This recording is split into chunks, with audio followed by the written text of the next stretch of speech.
Hello, good morning. So I'm here today to talk to you about Aristotle's views on vice, incontinence, and bestiality. So let's start by picking up where I left off in the last video. So you might remember that in the last video I made about Aristotle, we ended the video by talking about these 5 kinds of persons that that are in Aristotle's Ethics. So just to briefly recap, the 5 kinds of persons are the virtuous person, the continent or the the continent or the strong-willed person, the incontinent or the weak-willed person, and the person of vice, and the person of bestiality. In this video, I'm going to talk about what Aristotle says in Book 7 of the Nicomachean Ethics. So I'll be focusing on these last 3 conditions: incontinence, vice, and bestiality. These 3 conditions, according to Aristotle, are the conditions that we should avoid in our quest to become virtuous persons. Which is why he spends an entire book of the Nicomachean Ethics talking about it. So basically, the entire book 7 of the Nicomachean Ethics can be seen as a manual about, can be seen as a book that is telling you what not to do if you want to become a virtuous person. So I should say a couple of things about incontinent or incontinence. The word incontinent is a translation of the Greek word akrasia, which means something like lack of control. And by lack of control, Aristotle means the sort of person who lacks control over his desires and let his desires take over him, or lets his passions take over him and do something that he doesn't want to do, even though he knows that the particular thing that he's doing is wrong and unvirtuous. So in this sense, incontinence is very different from our modern usage of incontinence, because in modern life, when we say that somebody is incontinent, we mean something like this person has no control over his bowels or his bladder. We don't mean anything like that here. When we talk about incontinence, we mean somebody who has no control over his passions and his emotions or his baser desires. So yeah, please remember that when we talk about incontinence, what we have in mind here is something closer to being what we would call weak-willed, which is why incontinence or akrasia is sometimes also translated as weak-willed. Okay, so with this in mind, let me just show you something else to get a sense of where we are going. So one way to understand what the difference between being incontinent and vice. So what I'm going to be concerned with, just to briefly recap, is the difference between incontinence and vice. They look like the same thing on the outside, but they are not. So one way to understand the difference between being incontinent or weak-willed and being in a state of vice is to look at Aristotle's theory of action. So this is Aristotle's theory of action. So it's his theory of what happens when you decide to do something. So all of us human beings we make judgments about things all the time, sometimes without really being fully conscious of it. And then we have desires too. We are not always fully conscious of our desires as well, but we always have them, and they always come into action in certain particular situations. But in any case, at the beginning of most desires, of most decisions that we make as human beings, there is always a judgment and a desire. And then the judgment and the desire leads to a choice or decision, which in turn leads to some kind of intentional action. So to give you a very everyday example, suppose I'm walking past a bakery. Let's make this an ice cream shop. Okay, suppose I'm walking past an ice cream shop right now, and suppose I like ice cream. So I might judge that ice cream is good, ice cream is delicious.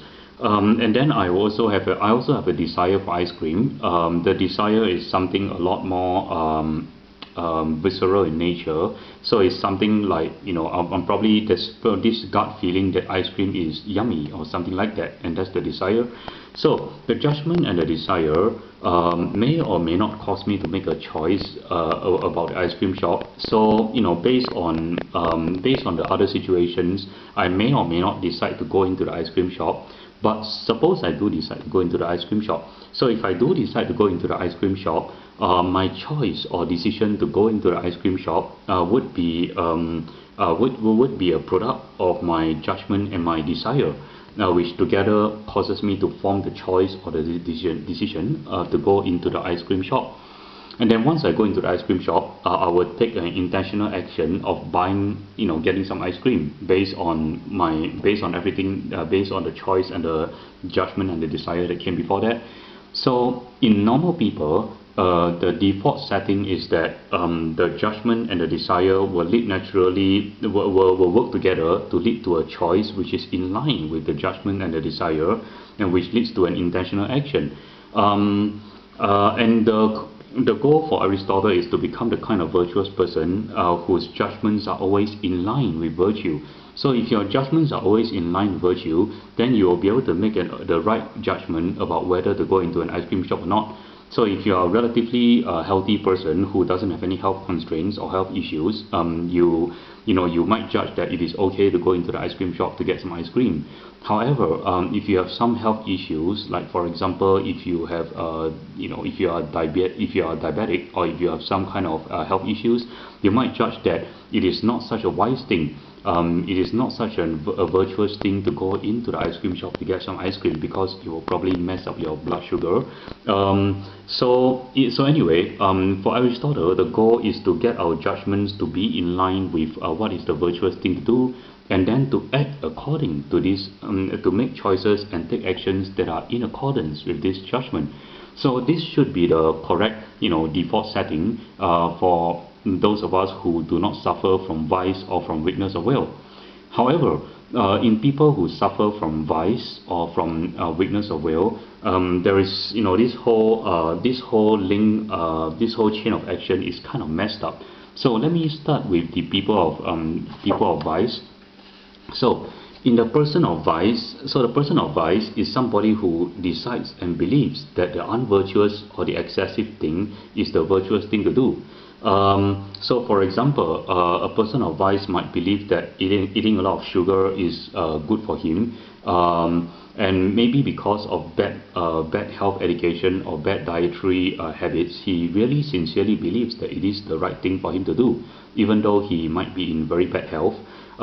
So Aristotle would say that this person's judgment is incorrect or corrupted. So in that sense, he is in a state of vice and is not virtuous. Now, so coming back to this earlier handout, Aristotle would say that there is something wrong with this person, with this person's judgment.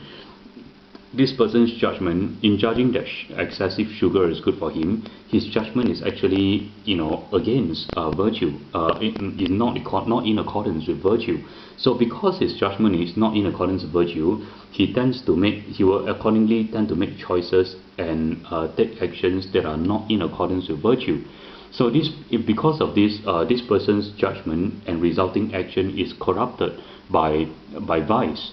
So the vicious person, the person of vice, is the person who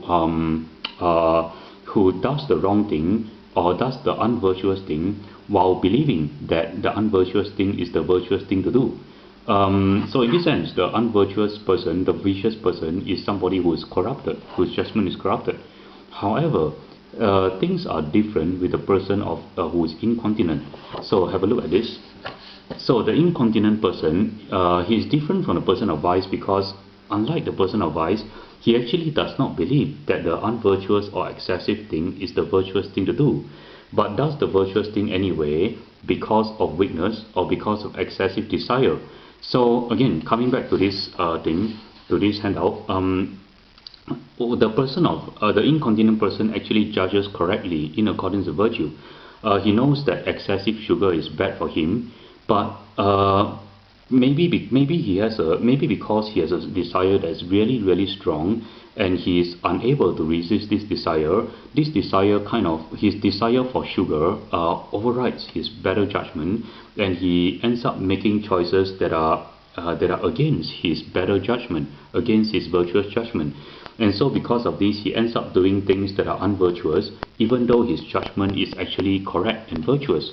So the incontinent person is the person who knowingly acts against his better virtuous judgment. And because of this, Aristotle would say that the incontinent person's judgment is actually correct and uncorrupted, even though he goes on to do something that is actually incorrect and unvirtuous. So and actually it is also because of this that Aristotle would say that it is in this way that we can see that the incontinent person is in a sense better than the person of vice, because he at least knows what the right thing to do is, even though he's somehow unable to bring himself to do it, either because he's weak or because his desire is too strong.